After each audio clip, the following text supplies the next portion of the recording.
ഇപ്പം എല്ലാ ദിവസവും നല്ല വെയിലല്ലേ? ആ വെയിലിനെ പ്രതീക്ഷിച്ചുകൊണ്ട് മാത്രം രാവിലെ തന്നെ മഞ്ഞൾ പുഴുങ്ങാൻ വേണ്ടി സെറ്റാക്കുന്നുണ്ട്. എൻ്റെ വാലയിൽ തന്നെ ചേച്ചിയുടെ കുഞ്ഞ് എഴുന്നേറ്റ് വന്നിട്ടുണ്ട്. അപ്പോഴാണ് പെട്ടെന്നൊരു പട്ടി വന്നു കഴിഞ്ഞപ്പോൾ എൻ്റെ സഡൻ റിയാക്ഷൻ നിങ്ങൾ കണ്ടോട്ടോ. അവനെയും കൊണ്ട് ഞാൻ ഓടി. എൻ്റെ ക്യാമറ തട്ടി വീഴില്ലാത്തത് ഭാഗ്യം. അപ്പോൾ മഞ്ഞൾ പുഴുങ്ങാൻ വേണ്ടിയിട്ട് നമ്മൾ പുറത്ത് അടുപ്പിൽ ഇതേപോലെ ഒരു അടുപ്പ് വെച്ചിട്ടുണ്ട്. ഞാൻ തന്നെയാണ് ഇത് അമ്മയ്ക്ക് കൊരട്ടി പെരുന്നാളിന് പോയപ്പോൾ വാങ്ങിച്ചു കൊടുത്തത്.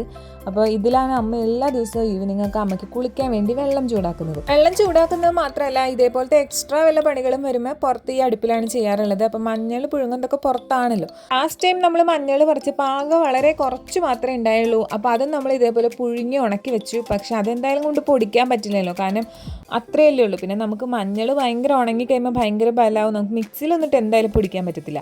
അപ്പോൾ ഇപ്രാവശ്യത്തെ മഞ്ഞളും കൂട്ടിയിട്ട് കൊണ്ടുപോയി പൊടിക്കാമെന്ന് വിചാരിച്ചു. എന്തോരം കിട്ടുമെന്നൊന്നും അറിയില്ല കേട്ടോ.